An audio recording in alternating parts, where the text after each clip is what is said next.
I'd like to show you how easy it is to use Payaca's Field Service App. If I open it, I've got the schedule open, I've got the upcoming event, and I've got the next one that I need to do today. There is a nice clear call to action to say on the way. This is actually branded as your business as well. I can say I'm on the way.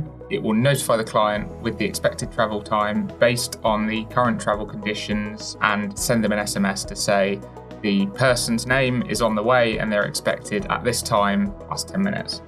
So you click start. It brings up the directions. I can say get directions and then I can open it in the app of my choice.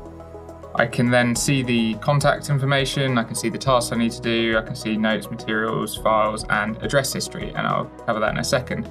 But when I arrive, I simply click arrive. Now in the background, it's going to log all of that time and make that available to the admin users in the web app. I've arrived now, so it says I'm in work mode, so I got a timer here. If I click it, because I get there and I can't get access or whatever, I can do that and end early, and it'll ask me to take some images and report some information. But now I'm here, I want to see what tasks I need to do. So in this case, I've just got a checklist. So I need to go through and check those things off. But what else have I got?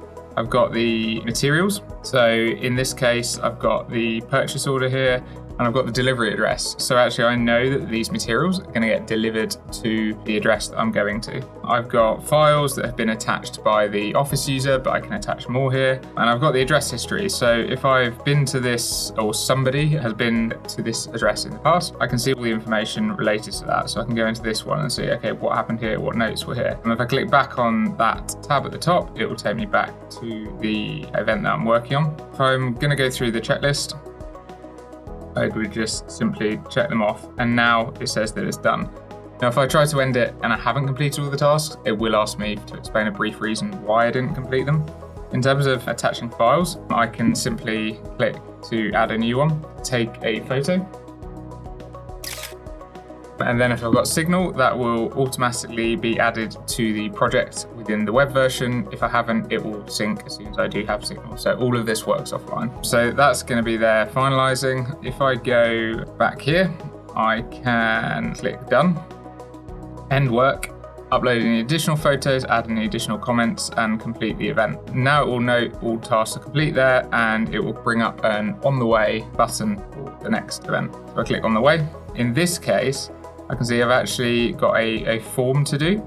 So I click on the way, say arrived again, and to show you what this would look like. So these can be completely customized for whatever you want. This is a standard benchmark form, which can be easily filled in on the go on tablets or on mobile. So I just finalize that form when I'm done. That would mark that task as done, and that will be synced in the web version, ready to, if needs be, share with the client via the client portal.